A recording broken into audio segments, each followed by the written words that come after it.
Hello and welcome to another Seattle United video where we take a look at the different aspects and techniques of ball striking. This week we'll be looking at how to curl a ball. Before we go any further, let's take a look at a couple examples from the highest level.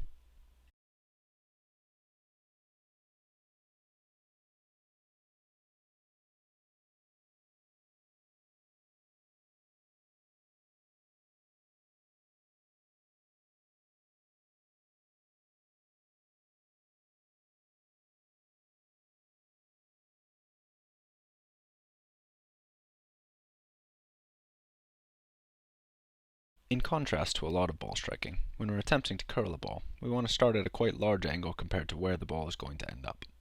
Generally, you're looking for somewhere in the 45 to 90 degree angle range, with the more that you go towards 90, the more curl you're going to be able to get on the ball.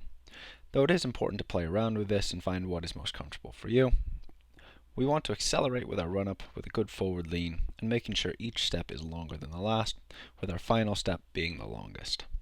As we start that final step, we need to begin our backswing. We're looking to bend at the knee, bring our leg back at the hip, and then to rotate our hips open. Make sure to land on our plant foot with a slightly bent knee to give us a stable platform to kick from and to allow us to carry our run-up's momentum through the ball. Notice how the plant foot for once is not pointed towards our target. This is because we actually want to start the ball initially moving away from where we want it to end and then rely on the spin of the ball to bring it back. We should also be extending our opposite arm from the kicking foot, which has two effects. One is that it helps us balance, and second is that we want to create a nice arc from hand to foot, almost like a bow and arrow. In our swing, we will bring our arm and hand down in the opposite direction that our foot is moving, which will create more power by getting our core, our hips, and our torso involved. Begin to bring your knee forward to initiate the swing. As you are swinging, make sure you're then beginning to rotate your knee and toe out to present our kicking surface. As always, the contact and follow through is the most important part of a strike. We want to make contact with the inside of our foot, with our toe up and heel down, much like we're passing a ball. To create spin on a ball, we have to hit it off center. If you hit in the bottom half of the ball, you create backspin, and we're going to use the same idea here to hit to the side of the ball, which will cause side spin, causing that movement in the air. If we split the back of the ball into 4 quarters, we're going to want to make contact in the bottom right quarter, or in the bottom left if you're left-footed. The lower we make contact, the higher the ball is going to go, and the further out from the center you make contact, the more spin you're going to impart, which is going to result in a larger curl. But be aware, the further out you go, the less power you're going to impart to the ball, which is going to result in it traveling slower and curling more. Also, if you're looking to curl the ball more, make sure that you start the ball moving at a bigger angle compared to the target so that it has room to curl back and end where you want it to. As you make contact and move into your follow through, you want to think about wrapping your hips around the ball. We bring our hips around by having our follow through continue across our body in a nice curved swing. Notice how the knee comes up and over to try and keep the ball from going too high. You want to think about wrapping your foot around the ball as well by starting with your toe pointed out and then closing it through the contact and follow through, which will impart more spin. Proceed to land on your kicking foot and allow your plant foot to come off the ground and finish somewhere just to the side of where you struck the ball from. If we have done everything well, we should see a ball that has lots of side spin and curls nicely towards its target. We can look to combine our curled ball with our driven technique.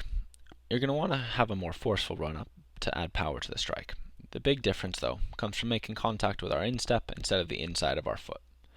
We will want to bring our knee and leg up and across our body in our follow-through, just like when they're curling with the inside of our foot, and we still want to try and wrap our foot around the ball, noticing how the toe rotates from down in a flex position when we're striking the ball to pointing away to the opposite side as you're going to land on your kicking foot. Generally, this kind of ball is going to curl less in the air because it's traveling faster, so the spin of the ball has less time to affect it moving side to side. So you don't have to start this ball traveling at as big of an angle compared to where you want it to end. If you're taking a first touch out of your feet or maybe dribbling and doing a move and you're wanting to curl a ball on the far end, it's very important that you're taking a first touch out to the side of your body.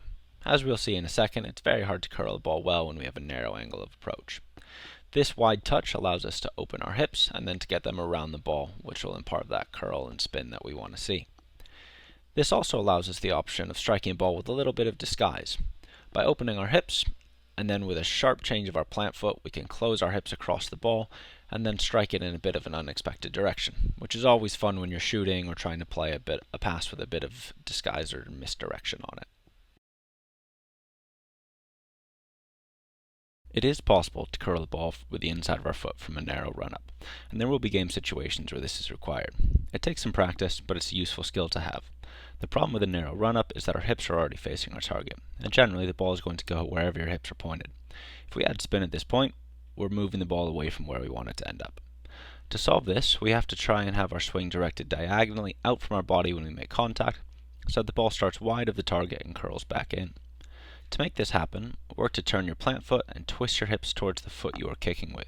Make sure your kicking foot comes back behind your plant foot so your swing can be directed out from your body. We still have to contact through the side of the ball, but instead of having a follow through that comes across our body, we want to keep our follow through going in the direction we were swinging as much as possible.